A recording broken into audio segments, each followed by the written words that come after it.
toca el turno al doctor John Ackerman.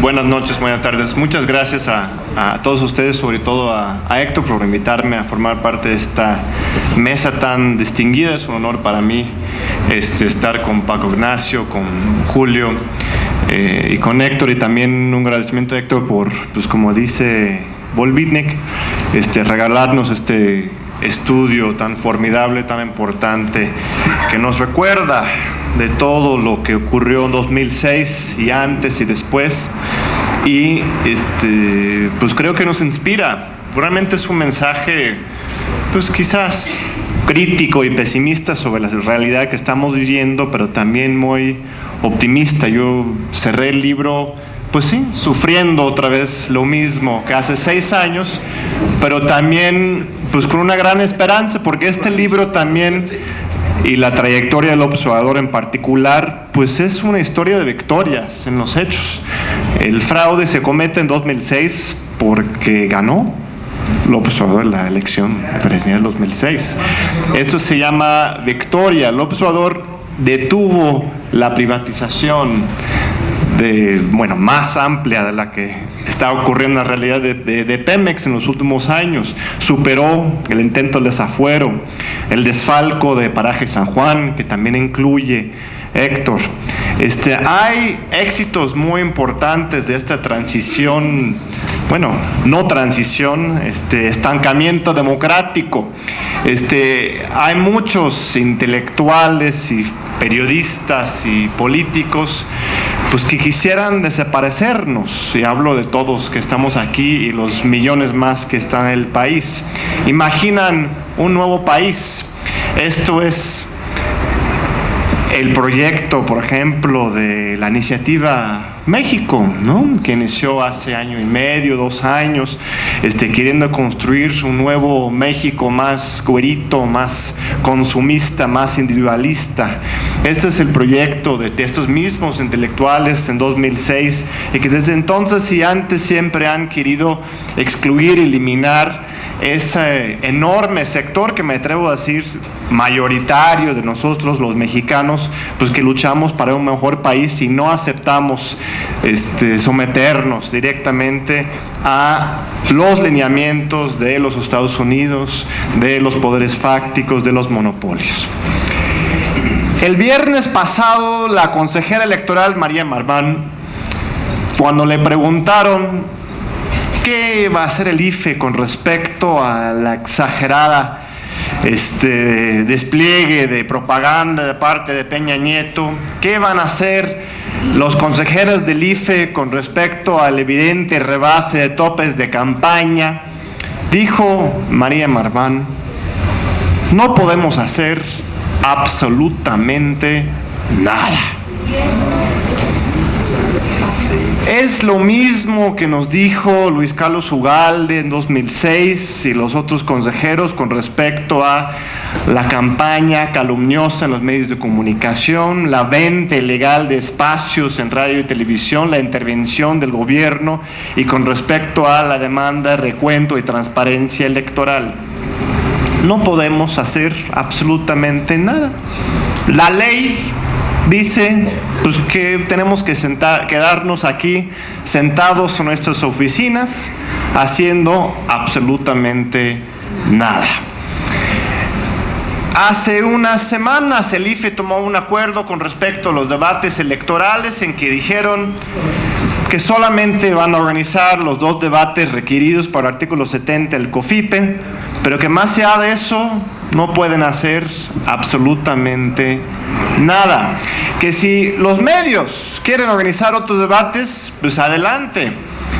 Pero Jaime se puso solito con su equipo a redactar una denuncia de unos 100, 200 cuartillas, argumentando por qué, de acuerdo con las reformas al artículo 1 de la Constitución, la historia del IFE, las jurisprudencias correspondientes, esto es una tontería, que evidentemente el IFE tendría que fomentar el debate público y garantizar nuestro derecho ciudadano a conocer y a la información. Respondió el Tribunal Electoral en unos alegatos generales, pero realmente en el punto medular, que es con respecto a la convocatoria a otros debates, con un solo párrafo, diciendo, bueno, no quiero usar aquí groserías, pero te fregues, ¿no? Es un párrafo que dice, mire señor, hemos leído tu texto y no nos convence, punto. El Tribunal Electoral del Poder Judicial de la Federación actúa así. Yo creo que imaginan que nadie va a leer sus sentencias y pocos igual las leen. Pero los que sí nos atrevemos a leerlas nos damos cuenta que son señores, tanto los consejeros como los magistrados del tribunal, que no tienen absolutamente ninguna responsabilidad hacia la población. Y aquí el libro de Héctor es tan fuerte y claro por lo mismo. Toda la primera sección yo creo que es una crítica magistral con respecto al papel de la ley y la justicia en la sociedad. Nos demuestra muy claramente que las instituciones de la ley solamente funcionan para bien cuando hay una amplia y activa presión social para obligar a las instituciones a comportarse de esa manera. Que el discurso de la confianza social a las instituciones a ciegas es un discurso autoritario. Nos dicen, pues el problema de los mexicanos es que no confiamos, que tenemos una incultura de legalidad, que tenemos que aprender a portarnos todos bien y detenernos en los semáforos, obedecer la autoridad. Pero el problema en México no es una falta de respeto a la ley. En todo caso, podríamos tener un exceso de respeto a la autoridad.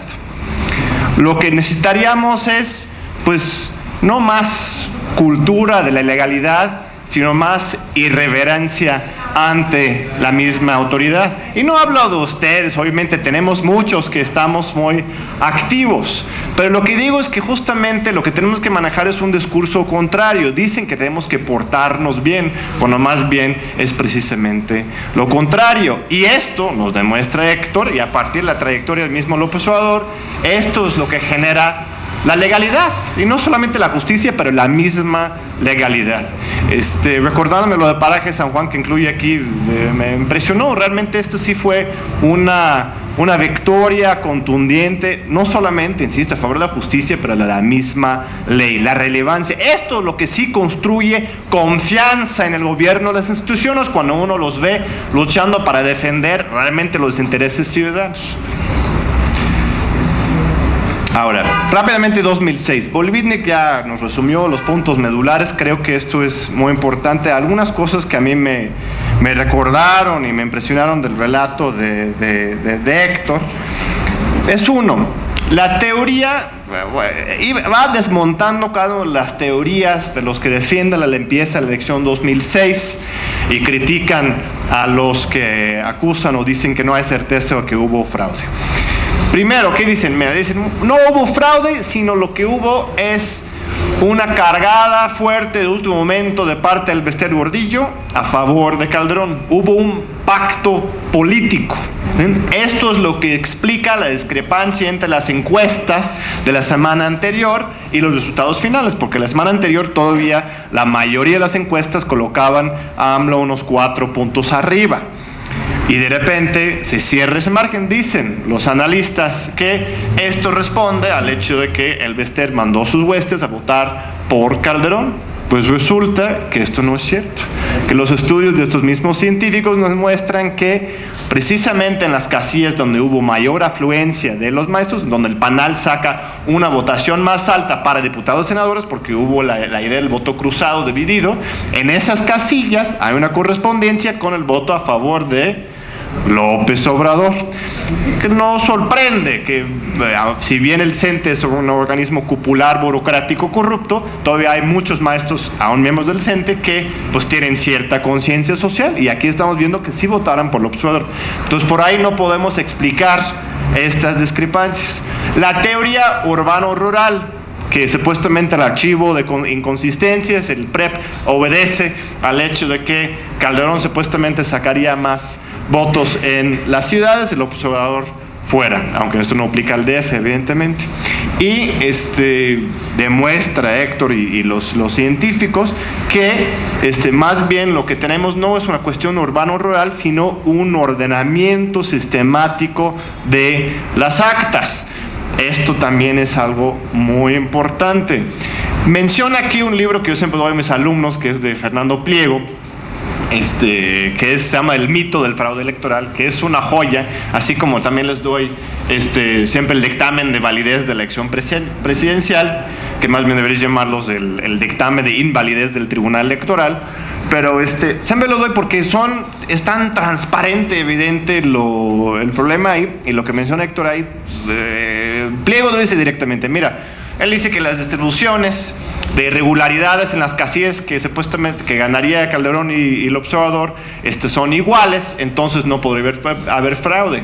El pequeño gran detalle es que no acepta que estas irregularidades, la cantidad de las mismas, pueden ser iguales en casillas que ganaban uno y el otro. Sin embargo, no toma en cuenta el hecho que esas irregularidades iguales podrían todos girar precisamente el mismo sentido, o sea, a favor de Calderón. Me explico.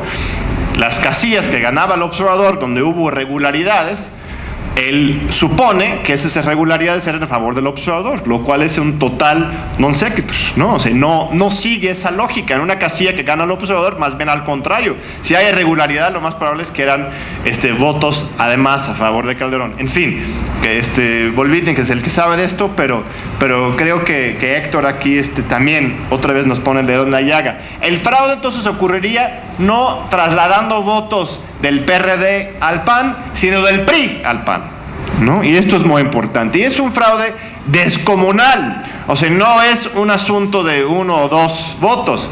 1.6 millones estamos hablando aquí, ¿no? Esto es, bueno, la votación total por candidato era alrededor de 14,5 millones por candidato. Entonces, pues sí, es más o menos 10% aquí. Entonces, realmente apenas les alcanzó, ¿no?, para ganar. Aún con este fraude, podrían haber no sido reconocido su supuesto triunfo. Las boletas electorales de 2006. Irma Sandoval y yo, no sé si está aquí Irma, ¿no? Tuvimos una ocurrencia, bueno, más con una ocurrencia. En 2006 publicamos un artículo en Proceso hablado del recuento ciudadano, en que invitábamos a los ciudadanos a hacer solicitudes de acceso a las boletas electorales. Luego lo retomó Proceso por un lado y Sergio Aguayo por el otro lado. Y organizamos este desplegado que menciona Héctor. Es muy interesante. De hecho, esos de 2 desplegados que fueron cada uno muy emotivos, muy fuertes, como coyunturalmente. El primero lo coordinó Ciro Murayama, que por cierto hoy está a cargo de el PREP nuevo de 2012, y que también coordina mesa de no debate de TV UNAM, ¿no? Es una cosa muy triste. Yo entiendo que TV Azteca o Televisa no convocan a debates porque protegen a Peña Nieto. La UNAM tendría que ser un espacio en que sí se convocara algún debate, pero sorpresivamente para muchos, aunque no para otros, está en una línea de que tampoco en la UNAM haya debate. Bueno, el otro desplegado de las boletas lo coordina, lo firma la doctora Irma Sandoval, y desplegado es muy importante en este momento, y también muy importante porque tenemos que recordar que hoy mismo las boletas de 2006 todavía están en bodega. Mira, yo creo que esas boletas ya no sirven de mucho, evidentemente, pero es otro pequeño gran triunfo, yo creo. No han podido destruir las boletas electorales de 2006, están ahí. Los concentraron en bodegas centrales. Yo quiero saber dónde están para hacer ahí un monumento al fraude en cada uno de los estados. Ahí están las boletas. Es tan evidente la hipocresía y la contradicción de criterios que en 2009 el IFE mandó a hacer un estudio